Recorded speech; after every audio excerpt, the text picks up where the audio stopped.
বাবা, ওর নাম ফাহিম। আমাকে ভালোবাসি বাবা। আচ্ছা, বিয়ের সবকিছু ঠিকঠাক হয়ে গেছে, এখন প্রায় চূড়ান্ত। এখন তো এইসব কথা আমি শুনবো না। বাবা প্লিজ, তুমি একটু ওকে দেখো, ওর সাথে একটু কথা বলো। তোমার যদি বাবা ওকে ভালো না লাগে তাহলে বাবা আই সোয়ার তুমি যা বলবে তাই হবে। ঠিক আছে বাবা, বলো তুমি কি বলতে চাও।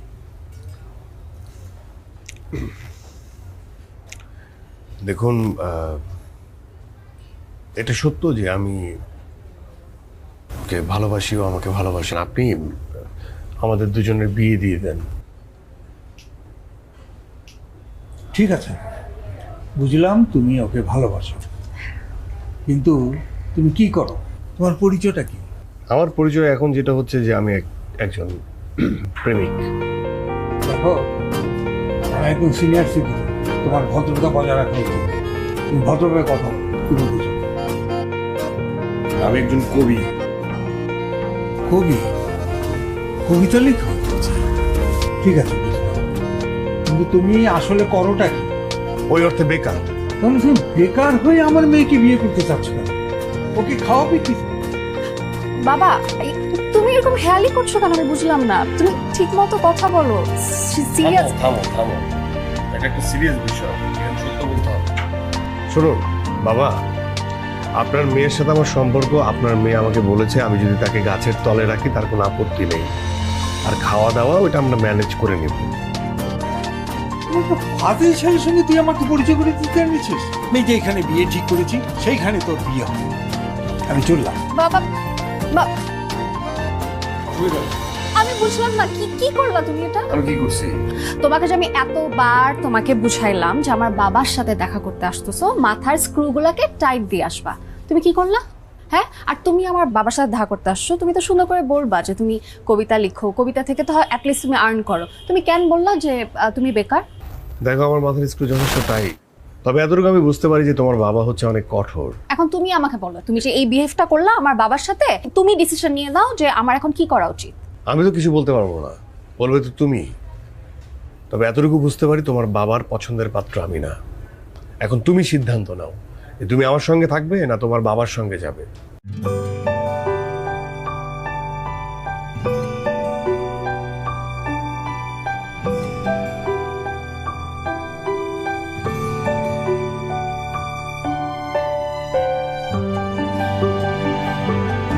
আমি একজন কবি।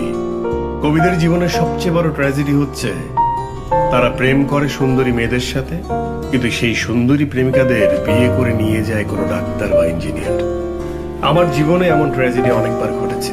এটা আমার জন্য নতুন কোনো অভিজ্ঞতা নয়, তবুও প্রতিবার প্রেমিকা হারিয়ে আমি বিমর্ষ হয়ে পড়ি, কারণ প্রতিটি সম্পর্কই সুন্দর, তাই ভাঙনের ঢেউয়ে মন আমার প্রতিবারই দুলে ওঠে। মুহূর্তের নিঃসঙ্গতায় দাঁড়িয়ে নিষ্কাম ভারে কিরে কিছু হয়েছে?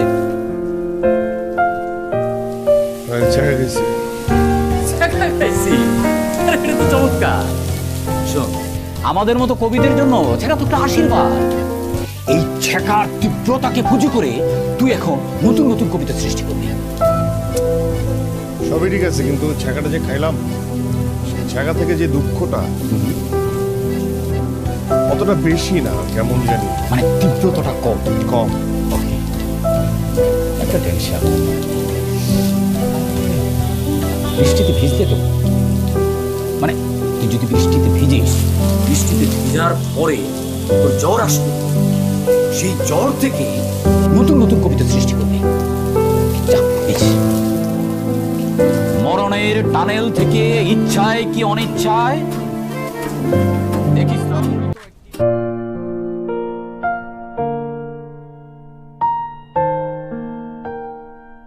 বন্ধু কোথায়? ধর, নিজ হাতে বানাইছি। এত চিনি ঠিক আছে কিনা? দুধ দিয়ে নেই, রস। আচ্ছা, তুই এরকম ছাতা মাথায় দিয়ে ভিজলে তো হবে না, হলে তো জ্বর আসবে না। আর জ্বর যদি না আসে তাহলে তো দুঃখ বোধ আসবে না।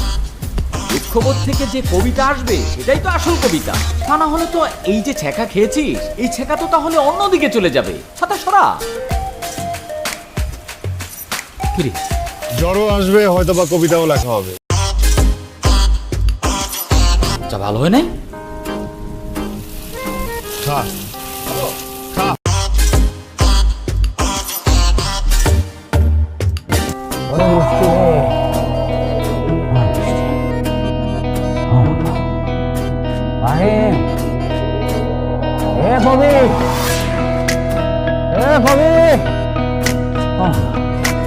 জ্বর আসার দরকার ছিল না, কিন্তু এলো আমার কবি বন্ধু জীবন। বেচারা বেশি কথা বলে। জ্বর এলে দুঃখবোধ আরেকটু বাড়ত, কারণ জ্বর হচ্ছে আমার প্রিয় অসুখ। মনে খুব দুঃখ ভর করলে আমি জ্বরকে মিস করি ভীষণ। চায়ের সাথে বিস্কুটের প্রেম যেমন, দুঃখের সাথে জ্বরের প্রেম তেমন। আপাতত কিছুদিন আমি দুঃখবোধ বসে রাখি, আর আমাকে ছ্যাঁকা দিয়ে চলে যাওয়া প্রেমিকার স্মৃতি যেমন। এই জায়গাটাকে আমি প্রেম সরণি বলে ডাকি। প্রচুর মানুষ এখানে বসে প্রেম করে। আমিও আমার প্রেমিকার সাথে এখানে বসে প্রেম করতাম, ও এখন নাই। তাই আমি ভাই এখানে একা একা বসে পুরনো প্রেমের ঘ্রাণ নিচ্ছি। বেশ ভালো। আচ্ছা শোনো না, কাল রাতে না তোমাকে নিয়ে একটু কবিতা লিখেছি। তাই? হ্যাঁ শোনো তো। হ্যাঁ শোনাচ্ছি, দাঁড়াও। যাক, আমি ছাড়াও এখানে অন্য কবি আসে, ভাল লাগে। অন্য মানুষের প্রেমে আড়ি পাতা ঠিক নয়, কিন্তু যেহেতু একজন কবি প্রেমিক তার প্রেমিকাকে কবিতা শোনাচ্ছে, তাহলে একটু কান খাড়া রাখা যেতেই পারে। এ তো দোষের কিছু নয়। রোজ সকালে সূর্য হয়ে ঘুম ভাঙাবো প্রিয়, ভালোবাসার জানলা খানি একটু খুলে দিও প্রিয়, একটু সুযোগ দিও। বসন্তর ওই বাতাস হয়ে আনবো ফুলের সুবাস, একটুখানি সুযোগ দিও তোমার ভেতর বাস প্রিয়, একটু সুযোগ দিও। আচ্ছা শোনো না, বাবা ফোন করছে, আমার তো যেতে হবে, আমি এটা বলতেই ভুলে গেছি। এখনই যাবে? হ্যাঁ আজকে যাই, কালকে দেখা হবে। হ্যাঁ কাল দেখা হবে। শোনো, কবিতাটা খুব সুন্দর ছিল। আমি কবিতাটা পুরোটা শুনবো, কিন্তু এখানে না, এখানে তো অনেক মানুষ। যখন তুমি আর আমি থাকবো তখন শুনবো। আচ্ছা আচ্ছা আসি। আসো।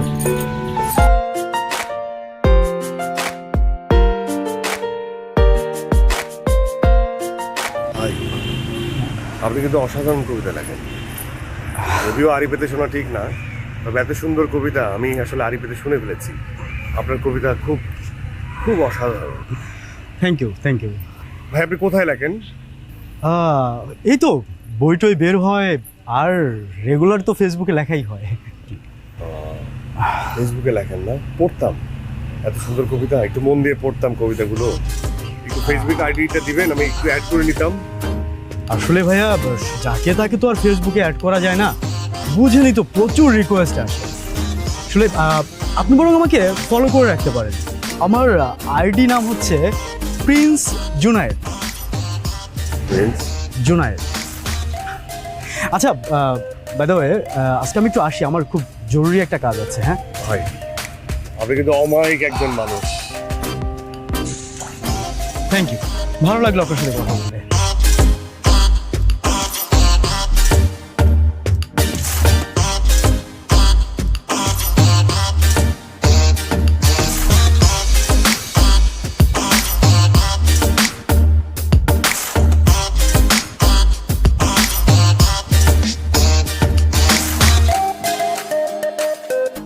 দোস্ত, হ্যাঁ খুবই প্রতিভাবান চোরের সন্ধান পেয়েছি।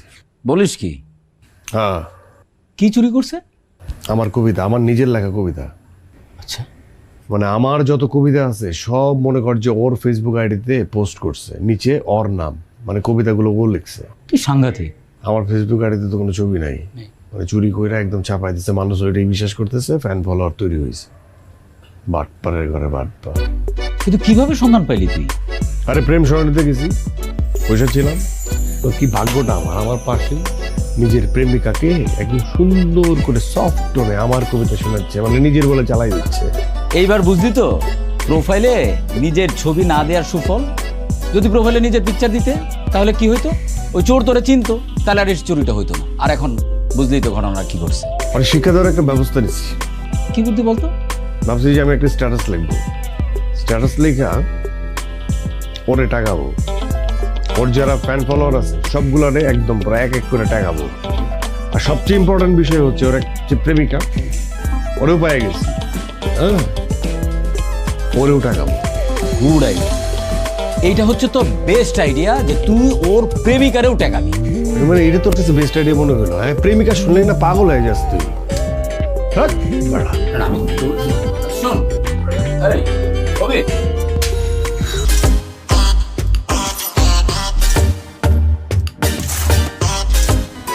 অন্যের কবিতা দিয়ে আমাকে মুগ্ধ করেছো। দেখো দেখো, আমি তোমাকে সত্যি ভালোবাসি। আর আমি আমি যা যা করছি সব তোমার ভালোবাসা পাওয়ার জন্য করছি। আমি তোমার ভালোবাসি। আর হ্যাঁ, আমি কবিতা চুরি করছি, আমি নকল করছি কবিতা, অন্যের কবিতা নিছি, কিন্তু আমার ভালোবাসা তো নকল না। আমি তোমাকে সত্যি ভালোবাসি, সত্যি। আমি তো তোমাকে ভালোবাসিনি। তুমি যেই কবিতাগুলা তোমার নামে চালিয়ে দিয়েছিলে, আমি সেই কবিতাগুলাকে ভালোবেসেছিলাম। শোনো শোনো শোনো, প্লিজ প্লিজ বোঝার চেষ্টা করো, প্লিজ। আমি তোমাকে ভালোবাসি, প্লিজ বোঝার চেষ্টা করো।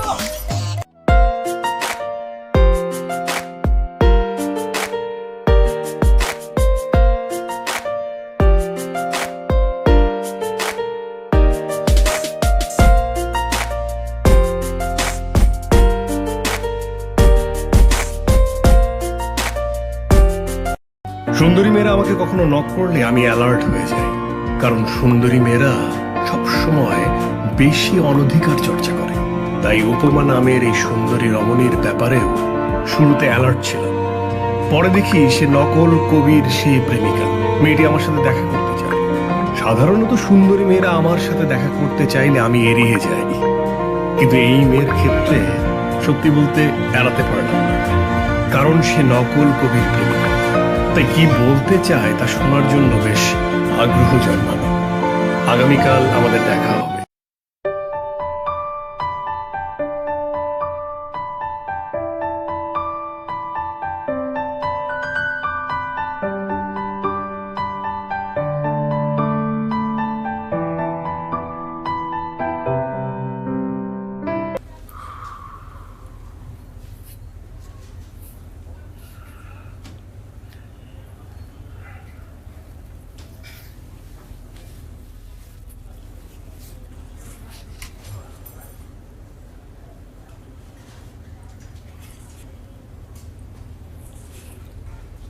দেখুন, একটা বিষয় একদম ক্লিয়ার করে নেই। আপনি যেহেতু আমাকে ডেকেছেন, এখানকার খাবার দাবার যে বিল হবে সেটা আপনার দিতে হবে। আমার পকেটে কোনো টাকা নেই।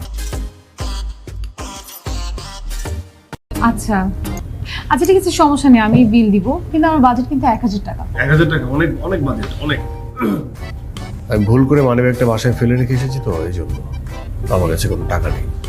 আচ্ছা, তো এখানে এলেন কি করে? পথ খরচ? না, মানিব্যাগ ভুল করে বাসায় রেখে আসলাম, আমি হেঁটে হেঁটে আসলাম, এই জন্য তো ঘেমে গেছে।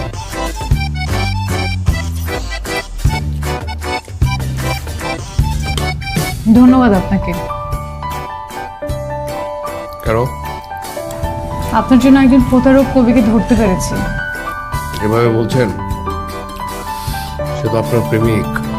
কষ্ট হচ্ছে না? না, কষ্ট হচ্ছে না। সেদিন সামনাসামনি ডেকে এনে ইচ্ছে মতো থাপিয়েছি। বলেন কি? সাংঘাতিক মেয়ে তো। থাপড়িয়ে কটা দাঁত ফালালেন? একটাও না। একটু ভালো কথা বলেছেন তো।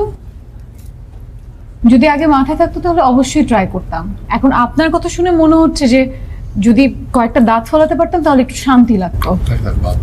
একটা মেয়ে হয়ে একটা ছেলে দাঁত থাপড়িয়ে থাপড়িয়ে ফেলে দিবেন, এটা কেমন দেখে? তা অবশ্য ঠিক বলেছেন। আচ্ছা, আপনি এত ঠিক কথা বলেন কি করে? কবি তো, তাই। এখন একটু খাই, খাওয়ার মাঝে দুনিয়ার ভেজাল। এই কাঁচামরিচ দাও তো। আপনি কাঁচামরিচ দিয়ে খাবেন? হ্যাঁ, যে কোনো খাবারের সাথে কাঁচামরিচটাই তো ঝাল।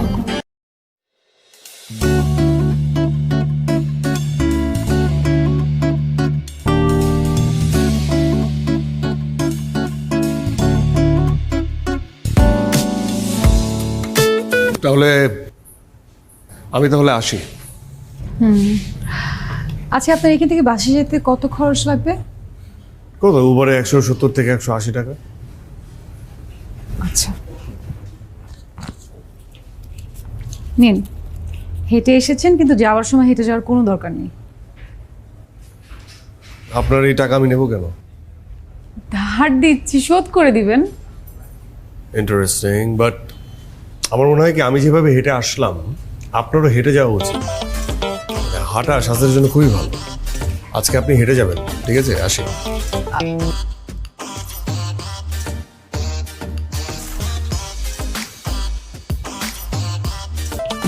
ইন্টারেস্টিং। কি কবি, কি লিখতেছিস? আচ্ছা, তোর নকল কবির আসল প্রেমিকার কি অবস্থা রে? খুব সুন্দরী। বলিস কি? খুব সুন্দরী? তাহলে তো তুই প্রেমে হাবুডুবু খাচ্ছিস। এখন নতুন নতুন কবিতা প্রসব হবে। বল না, কেমন? তুই যা, যাবো মানে? বলবি না আমাকে? তুই যা, এখন কবিতা লিখছি, যা। আরে বল না, আমি তো খুব এক্সাইটেড। যা না। আচ্ছা ঠিক আছে, আসার পরে বলিস কিন্তু, ঠিক আছে?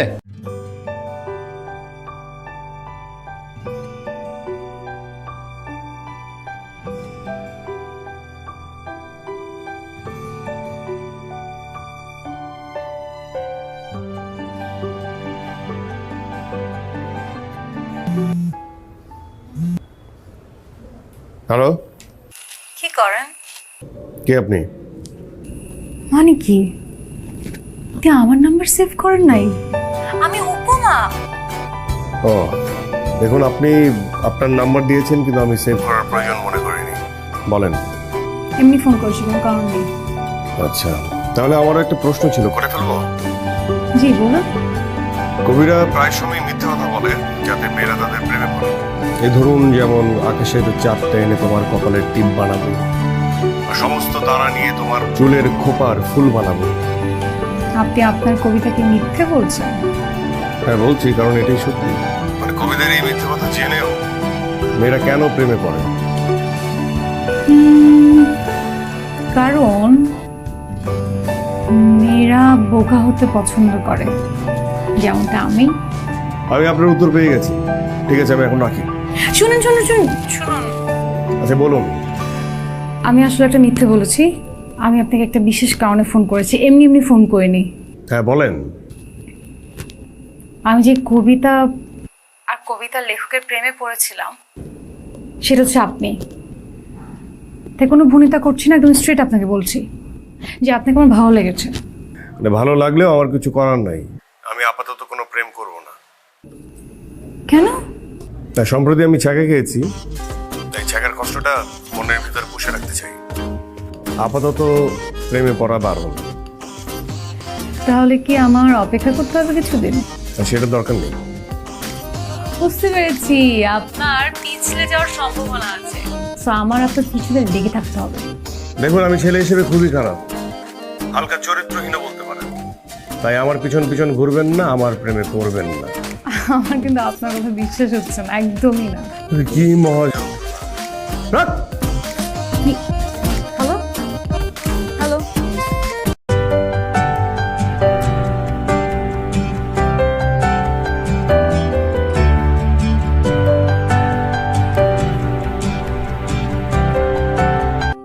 আমি ফোন দিয়েই যাব। মানে লাইন কেন কেটে দিচ্ছে?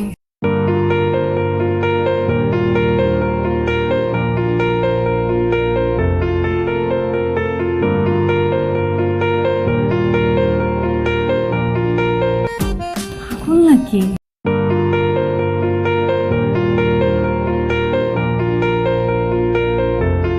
হাজারো রমণীর প্রিয় কবি ফাহিম হাসান তা কি মনে করে আমার অফিসে বলো তো? আমি আসলে বিদ্রোহ ঘোষণা করার জন্য আসছি। বিদ্রোহ? আপনি আমাকে দিয়ে আপনার বন্ধুর পত্রিকাতে 2টা কবিতা লিখেছিলেন, এখন আপনার বন্ধু টাকা দিচ্ছে না। ও আচ্ছা, ঠিক আছে, আমি বলে দেবো। আপনি তো প্রতিবারই বলেন, ঠিক আছে আমি ওকে বলে দেবো। আচ্ছা বাবা, আজকেই আমি বলে দিব, ঠিক আছে? না না না, আপনি টাকাটা দিবেন। দুইটা কবিতা 25-50 সেটা আপনি দিবেন। কি বলতেছো তুমি? যদি না দেন তাহলে আমি ফেসবুকে এখন স্ট্যাটাস দিয়ে আপনারা বেচ দিব। ফাহিম, তুমি কিন্তু পাগলামি করছো। পাগলামি করতেছি না, আমি তো বললাম আপনি যদি এখন না দেন তাহলে আপনাকে বেচ দিতে হবে। এটা কি এটা কি বুঝো না? তাহলে লিখে দিই। আচ্ছা ঠিক আছে, ঠিক আছে, বুঝতে পারছি।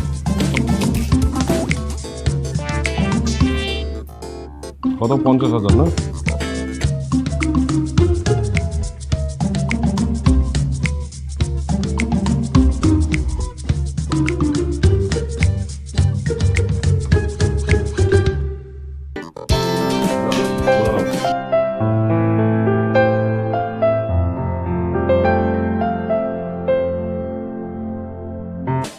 ফাহিম, ওটা তুইও যাও। ফাহিম, পাওনা টাকা উদ্ধার করতে গিয়ে নকল কবির আসল প্রেমিকার সঙ্গে হুট করে দেখা হয়ে গেল। যদিও ব্যাপারটা কাকতালীয়, কিন্তু বেশ ইঙ্গিতপূর্ণ। আপনি তাহলে জব করেন না? হ্যাঁ, সেলফ ডিপেন্ডেন্ট গার্ল। আমি এখন আপনাকে রিক্সায় উঠাবো। বুঝলাম না, আমি রিক্সায় উঠবো কেন? আমি আপনাকে উঠতে বলছি তাই উঠলাম। মানে কি? তো অনেকদিনের চর্চা। আমি অস্বীকার করছি না যে আসলে আমি আপনার উপর অধিকার চর্চা করতে চাই। সাংঘাতিক, আপনি কিন্তু খুব বিপজ্জনক মেয়ে। আপনি যা খুশি আপনি বলতে পারেন। আচ্ছা ঠিক আছে, আমি বিপজ্জনক নই, কিন্তু আমি আপনাকে অধিকারে নিব। মানে কি? আসেন, আর কি সমস্যা কি? উঠেন। কে এটা? উঠুন বলছি, উঠেন। আরে আশ্চর্য!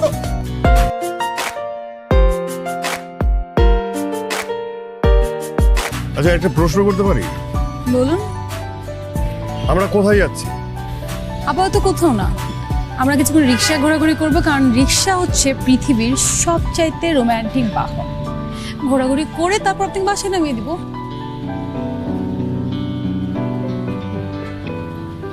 আপনি এত ভয় পাচ্ছেন কেন? না, ভয় পাচ্ছি না, মানে আমার মনে হচ্ছে কি আপনি সত্যি একজন মানে খুবই বিপজ্জনক একটা মেয়ে। আপনার ভয় না পেয়ে আরো খুশি হওয়া উচিত। কেন? আরে আপনি তো সেদিন বললেন যে আপনি হালকা চরিত্রহীন। মানে অতটাও না। আপনার খুশি হওয়া উচিত যে আমার মতো মিষ্টি একটা মেয়ে আপনার পাশে রিক্সায় বসে আছে। খুশিতে বাকবাকম করা উচিত। কি হলো, এভাবে তাকে আছেন কেন?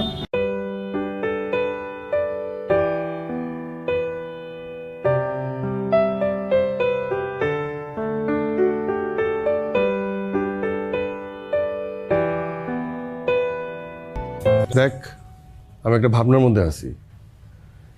একটা প্রেমময়ীর খপ্পরে পড়ছি, সেটা কিভাবে ছুটবো বুঝতে পারতেছি না। দেখ, এখন তোর না ফাইজলামি কথাবার্তা শুনতে ভালো লাগতে না। যা, তোর এই প্রেমময়ী আর ছলনাময়ী এগুলো তোর জীবনে আসবে আর যাবে, ওটা না ভাবনার কিছু নেই। কিন্তু মামা এটা সিরিয়াস, তুই দেখ, দেখলেই বুঝবি। এই যে দেখ, তুই পুরাই হিট। আমি তো এটাই বুঝতেছি না, আমি কিভাবে। আর এটা দেখলেই বুঝবি। দেখ, কি এটা? এই যে দেখ, কি হয়েছে? এই যে দেখ, চশমাটা পরে নে। এবার চশমা ছাড়া দেখোস না।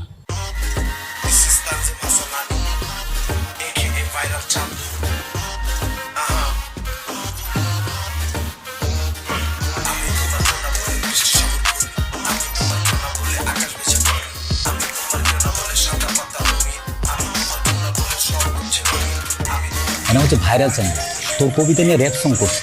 চেহারা দেখে মনে হচ্ছে কিন্তু আফ্রিকা থেকে আসছে, কিন্তু খুব পপুলার, মেয়েরা বেশি পছন্দ করে। গান তো পুরাই হিট, সারা বাংলাদেশ কি সারা দুনিয়ার মানুষ শুনে দেখতেছে। গান হিট, তোর কবিতা হিট, তুই হিট, তুই তো সুপার হিট মামা।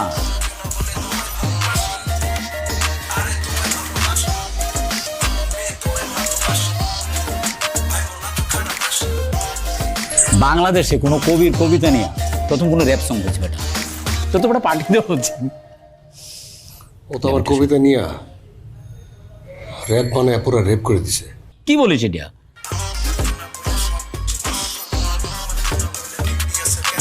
আমি তোমার জন্য বলে শান্তির হচ্ছে পারছে, আমি তোমার জন্য বলে সব কিছু ফাটা, আমি তোমার জন্য বলে মুঠো ফোনটা কাটা, আমি তোমার জন্য বলে গলায় আমার ফাঁসি, আমি তোমার জন্য বলে তোমায় ভালোবাসি, এই নে তোমায় ভালোবাসি।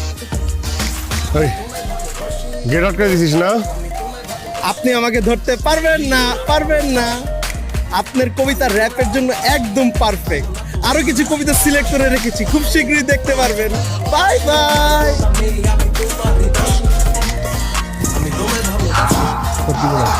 তোর আমি পাবো না, না? হ্যাঁ, তোর কি মনে হয় তুই আমার কবিতারে রেপ করে দিবি আর আমি তোর এমনি এমনি ছেড়ে দিব? বাইরে যতদিন তোর মাথা আমি ফাটাইতে পারবো না, ততদিন আমি তোর বাসার সামনে পাইচারি করবো। এই যে কবি সাহেব, এই যে মিস্টার ফাহিম হাসান, ওপরে তাকান। কি হয়েছে? কি উপরে তাকাবো? এখানে কি করছেন? আপনি নিচে এসে কথা বলেন।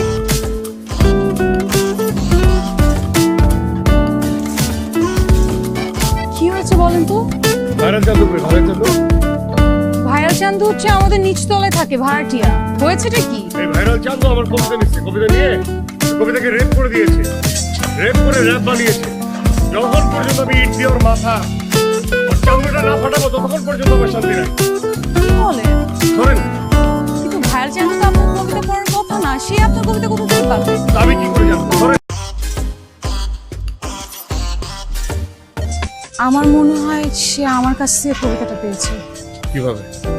হ্যাঁ, আমি আসলে মাঝে মধ্যে যে দোতলায় দাঁড়িয়ে আপনার কবিতা আবৃত্তি করি, তখন হয়তো নিচতলা থেকে শুনে ফেলেছে। জায়গা বানা না, এই ইট দিয়ে তো আপনার মাথা ফাটানো দরকার। আচ্ছা ঠিক আছে, ভাঙুন, আসুন। হ্যাঁ, হ্যাঁ, হ্যাঁ, সাংঘাতিক না, এবং খুব সাংঘাতিক ভাবে আমার জীবনে আপনি অনুপ্রবেশ করেন। অনুপ্রবেশ মানে? বোঝেন না? ওই যে বর্ডারের বেড়া ভেঙে গরু চোরাগার বেরিয়ে যেভাবে আমাদের দেশে অনুপ্রবেশ করে, সেই ঠিক সেইভাবে। উফ, এসব আবল তাবল বলবেন না তো। ইটটা রাখেন আর আমার বাসার সামনে আসছেন, চলেন উপরে চলেন, কফি খাবেন, আসেন। আমি আছি আমার টেনশনে কফি। আই, কথা শুনুন কিন্তু।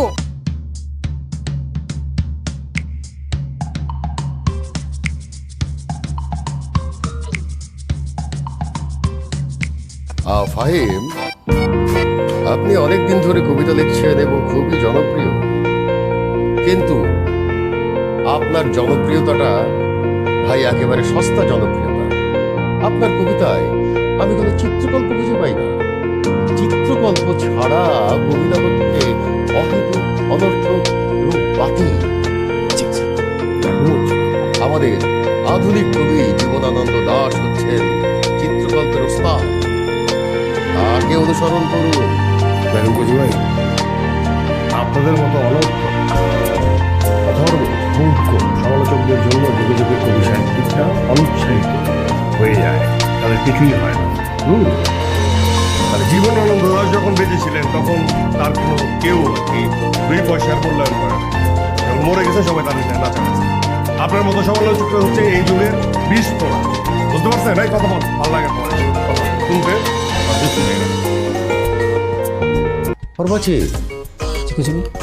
তোকে বেয়াদো এরকম অডাসিটি দেখিয়ে চলে গেল।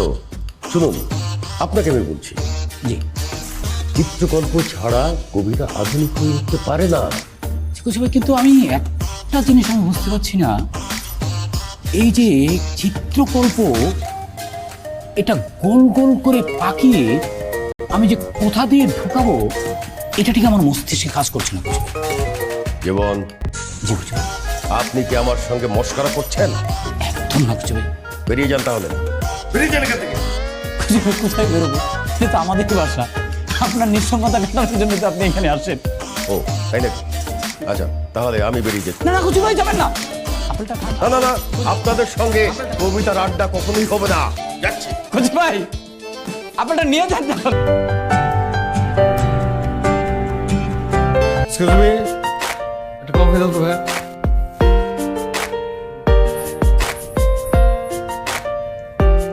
আরে আপনি এখানে? কেমন আছেন আপনি? আপনার মুখটা আমার শুকনো লাগছে কেন? দুপুরে কিছু খাননি? আমি না খেলে আপনি ও মা, আমি জিজ্ঞেস করতে পারি না? না পারেন না, আপনি জিনিস হয়তো আমার সঙ্গে পরিচিত হবার ভালো করে। আচ্ছা একটা অটোগ্রাফ দেবেন আমাকে? আপনি আমাকে এত জ্বালাচ্ছেন কেন? কেন কি অটোগ্রাফ কেন দিব? কারণ আজকে আমি আপনার একটা বই কিনেছি, আর তো লেখক হিসেবে আপনি আমাকে একটা অটোগ্রাফ তো দিতে পারেন।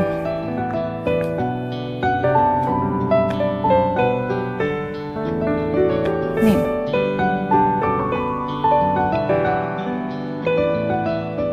অটোগ্রাফটা বইয়ে না দিয়ে কি হাতে দেওয়া যায় কবি সাহেব? আপনার সমস্যাটা কি? আপনি এত চেষ্টা কেন? হ্যাঁ, আপনি আমাকে জ্বালাচ্ছেন কেন? আপনার কি আত্মসম্মান বোধ বলে কিছু নেই? একটা মানুষকে আপনি এইভাবে জ্বালাবেন? আপনি কি দেখতে পাচ্ছেন না যে আমি আপনার সঙ্গে তীব্র খারাপ ব্যবহার করছি? আমার ভালো লাগছে না? হ্যাঁ, আপনি কি বুঝতে পারেন এটা? এগুলো কি আপনার ইমোশন? ইমোশন আমার কাছে কোনো মূল্য নেই, একদম নেই। এগুলো হচ্ছে মোহ, মোহ, বুঝেন? মোহ, এসব মোহর আমার দরকার নেই। আপনি কি বুঝতে পারেন না? আমার মতো লাইফলেস হালকা চরিত্রহীন মানুষের কাছ থেকে বিব্রত হতে আপনার কি খুব মজা লাগে? আপনার কি খুব সুখ লাগে?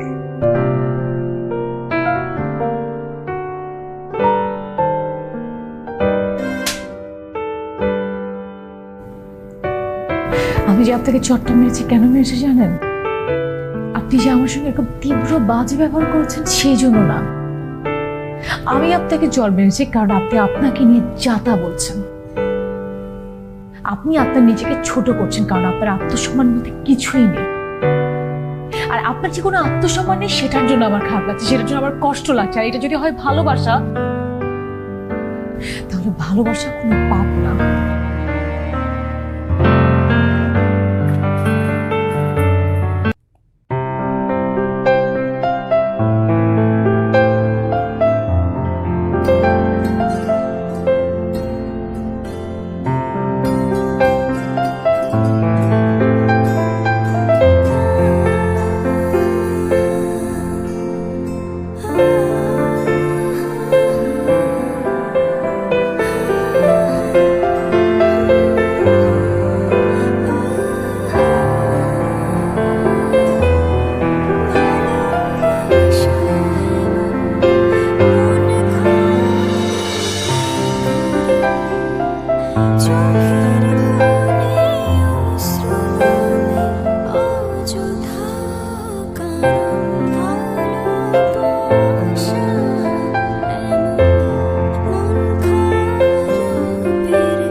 উপমার হাতে কষে একটা চর খাওয়ার পরে আমার মনে আবার প্রেম প্রেম ভাব জন্মেছে।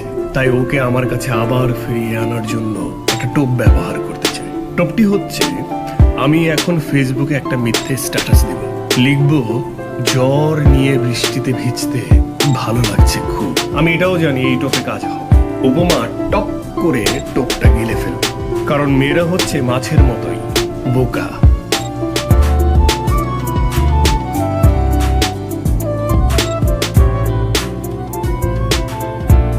আবার জ্বর এসেছে। জ্বর আমার প্রিয় অসুখ। জ্বর নিয়ে বৃষ্টিতে ভিজতে ভালো লাগছে খুব। কি একটা অবস্থা! জ্বর নিয়ে উনি বৃষ্টিতে ভিজবে। দাঁড়াও, সব তোমার কবিগিরি, কবিগিরি আমি ছুটাচ্ছি। আমার বর্ষিতে উপমা নামের মৎস্যটি ধরা পড়েছে, সে ছুটে এসেছে। তোমাকে ছেড়ে গিয়েও ছেড়ে যেতে পারিনি। কি? না, আজকে আমার জন্মদিন, তাই ভাবলাম তোমার সঙ্গে নতুন করে পরিচয় হই। ও, আজ আপনার জন্মদিন? শুভ জন্মদিন। তাই আপনি শাড়ি পরে এসেছেন? হুম।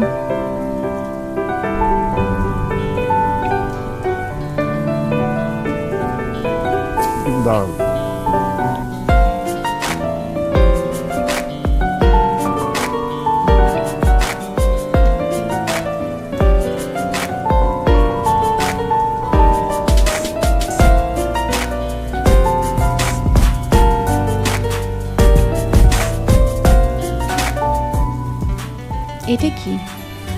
কাজল, আমার প্রাক্তন প্রেমিকার জন্য কেনা হয়েছিল, কখনো দেওয়া হয়নি। ভেতরে পড়েছিল, ভাবলাম আজ যেহেতু জন্মদিন, উপহার হিসেবে দিয়ে দিই।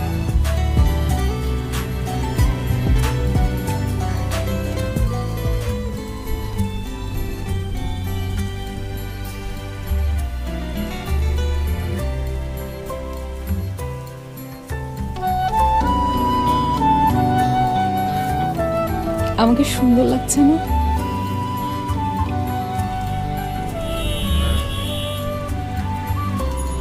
তুমি কাঁদছো কেন? দুটো কারণ আছে। প্রথম কারণটা হচ্ছে এই উপহারটি দিয়ে তুমি আমার ভালোবাসার স্বীকৃতি দিলে, তাই। আর দ্বিতীয় কারণ হচ্ছে এই উপহারটা তোমার আগের প্রেমিকার জন্য কিনলেও আমি পেয়ে গেলাম। এর মানে আগের প্রেমিকাকে হারিয়ে আমি জিতে গেছি।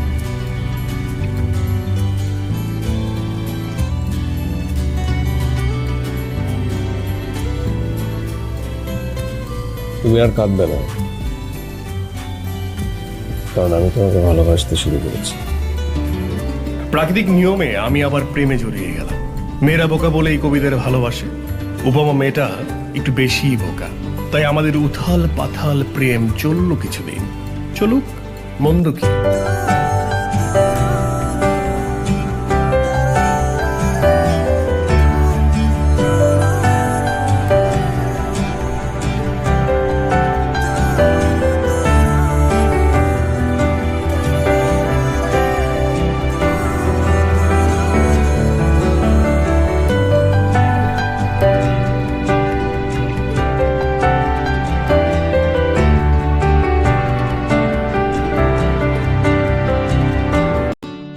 তোমার সঙ্গে আমার কিছু কথা আছে।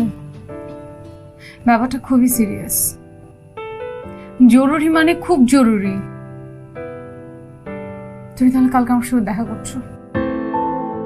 সব প্রেমের শেষেই কবিদের জীবনে সিরিয়াস ট্র্যাজেডি আসে, আর সেটা হলো প্রেমিকার বিয়ে হয়ে যাওয়া। আগেই বলেছিলাম, সুন্দরী মেয়েরা প্রেম করবে কবিদের সাথে আর বিয়ে করে ফেলে ডাক্তার ইঞ্জিনিয়ারদের। তাই মেয়েরা প্রেমের ক্ষেত্রে বোকা হলেও বিয়ের ক্ষেত্রে খুব চালাক। সম্ভবত উপমার জীবনেও সেই ক্রাইসিস চলছে। ওর সিরিয়াসনেস দেখেই আন্দাজ করতে পারছি। বাবা আমার বিয়ে ঠিক করে ফেলেছে, তুমি বাবার সঙ্গে গিয়ে কথা বলো।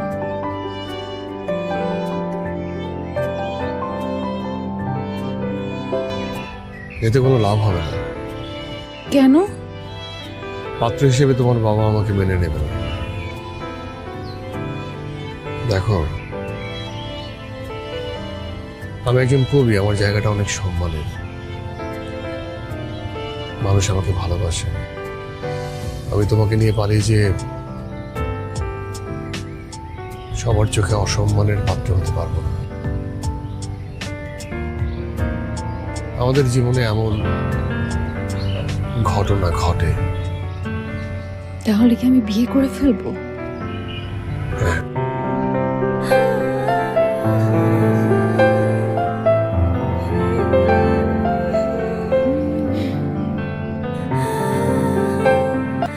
তোমাকে ভালোবাসাটা ছিল আমার সবচেয়ে বড় ভুল। তোমাকে ভালোবাসা আমার উচিতই হয়নি।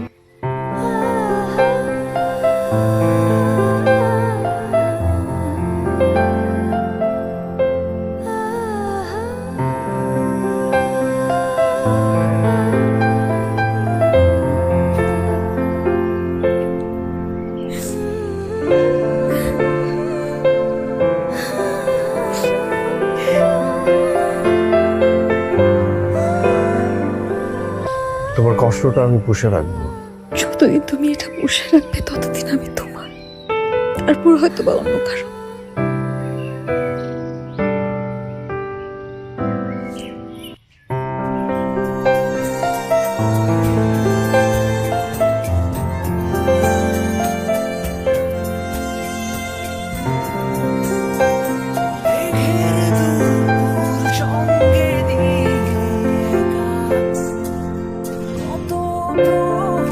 যায়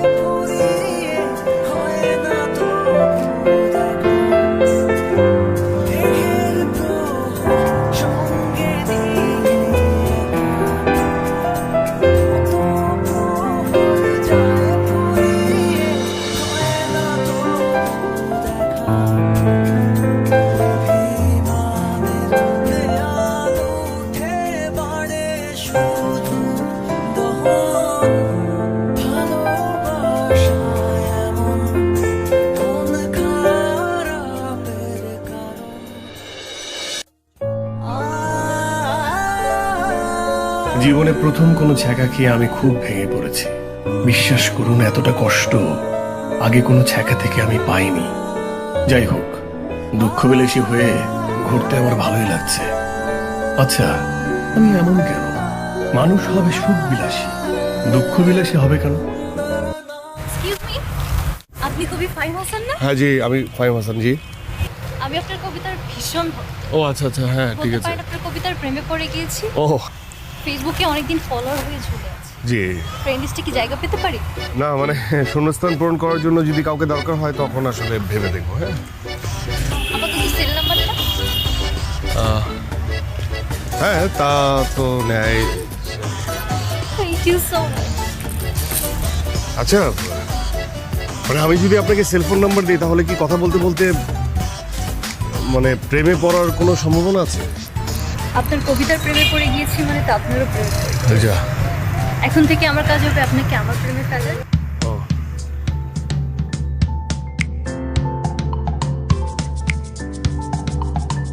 এখন আমি উপমার কাছে ছুটে যাওয়ার জন্য দৌড়াচ্ছি, হাঁপাচ্ছি, কিন্তু দৌড়াচ্ছি। কারণ হঠাৎ মনে হলো একটার পর একটা প্রেমিকা আমার জীবনে আসবে আর আমি ছ্যাঁকা খাবো, এটা তো হতে পারে না। তাই উপমার কাছে ফিরে যাওয়াই উত্তম। যদি ওর বিয়ে না হয়ে থাকে তবে আমি ওকেই জয় করব, কথা দিচ্ছি জয় করবই। আর দুঃখ বিলাস করব না, উপমাকে নিয়ে সুখ বিলাস করব। সুখ, এটা খুব প্রয়োজন। তবে দেখি কি আছে কপালে। কবি কপাল তো।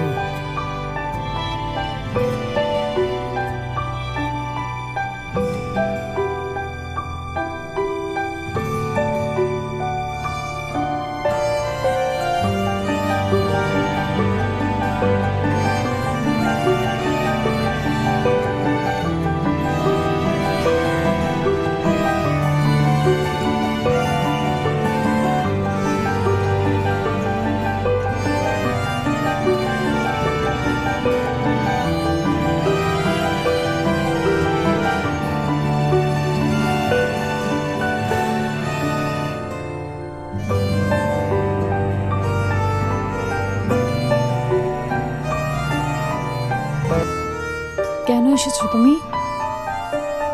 আমি তো তোমার কাছে আসছিলাম, কিন্তু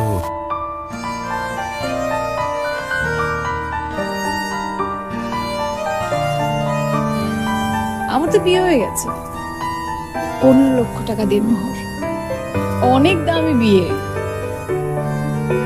আর তো ফেরা সম্ভব না। আমার হাজবেন্ডের সঙ্গে পরিচিত হবে। দাঁড়াও, এই যে ডাক্তার সাহেব, একটু এদিকে আসবেন।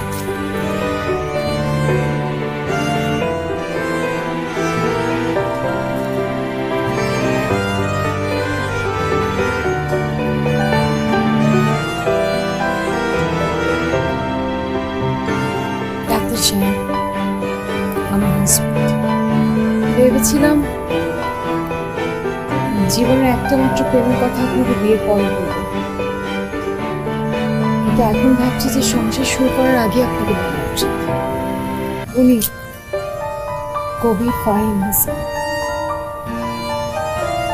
আমার জীবনের একটা মাত্র প্রেম।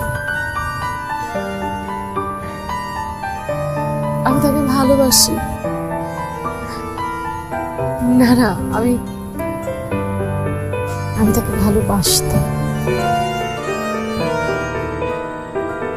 হাই,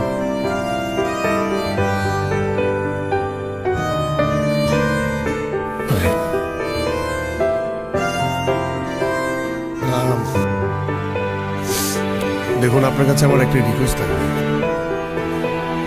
বিয়ে তো হয়ে গেছে, বিয়ের পর আপনার বউকে আপনি প্রচন্ড ভালোবাসবেন, যাতে ও আমাকে বলে আপনাকে পছন্দ করা শুরু করে। আপনার কবিতা আমার রেগুলার পড়া হয়। হয় নাকি? আপনি অনেক ভালো লেখেন। জি, ধন্যবাদ। শুধু ভালো লিখি, আর কিছু না।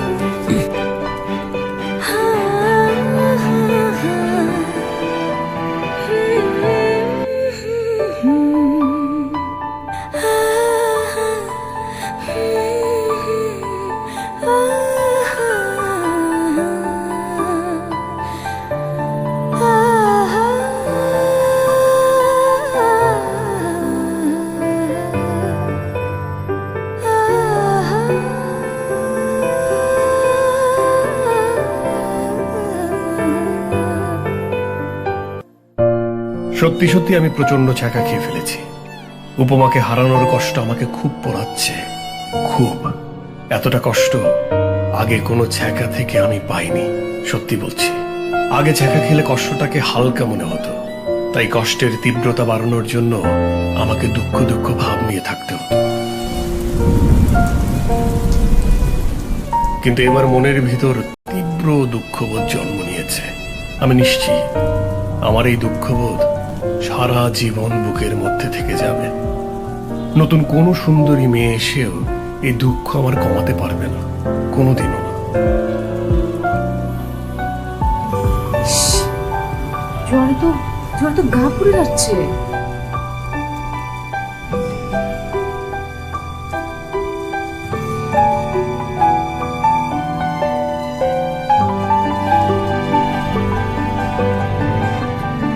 তুমি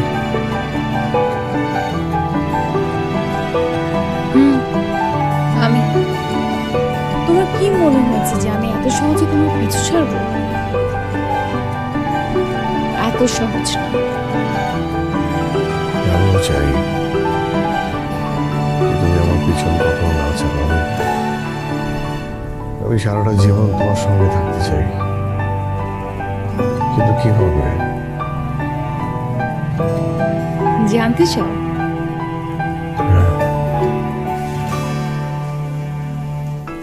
ফ্ল্যাশব্যাক।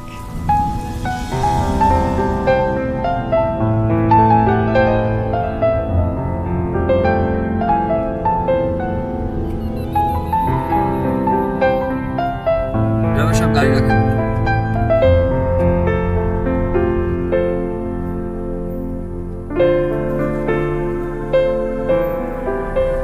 আমি আপনাকে ডিভোর্স দেব। আমি শিওর আপনি মন থেকে কবুল বলেন। আমাদের সমাজে এরকম অনেক বিয়ে হয় যেখানে মন থেকে কবুল বলা হয় না, আমার সংসারটা করতে হয়। আমি এরকম খেলনা সংসার করতে চাই না, সরি।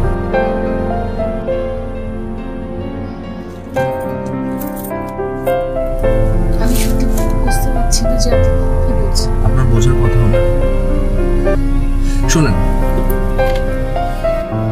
আমার অনেক কবি বন্ধু আছে, তাদের একটাই অভিযোগ, তাদের প্রেমিকাদের নাকি আমার মতো ডাক্তার ইঞ্জিনিয়ারেরা বিয়ে করে নিয়ে যায়। আমি এটা পারবো না। অন্যের প্রেমিকাকে আমি আমার নিজের বউ করে সারা জীবন আমি কাটাতে পারবো। বরং আমি একটা ডিসিশন নিয়েছি, এখন থেকে আমি একটা জিনিস করবো, আমি চেষ্টা করবো একটা প্রেম করার, একটা প্রেম করে একটা প্রেমিকা বানিয়ে তারপর তাকে আমি বিয়ে করবো।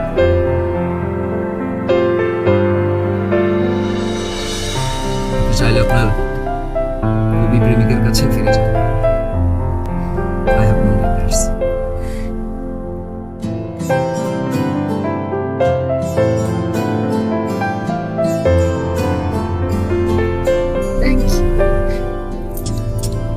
Thank you so much.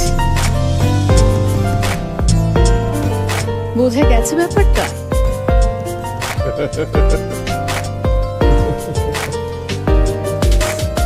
তার মানে কি? তার মানে আমি কবি আর তুমি কবির বউ? জি কবি মশাই। আমি তোমাকে কখনো ছাড়বো না। Ladies and gentleman, boys and girls, finally আমার জীবনে পরিপূর্ণ প্রেম এলো। আমি নিশ্চিত উপমা সারা জীবন আমাকে প্রচন্ড ভালোবাসবে। কিন্তু বিশ্বাস করুন, অতটা ভালোবাসা আমার না পেলেও চলবে।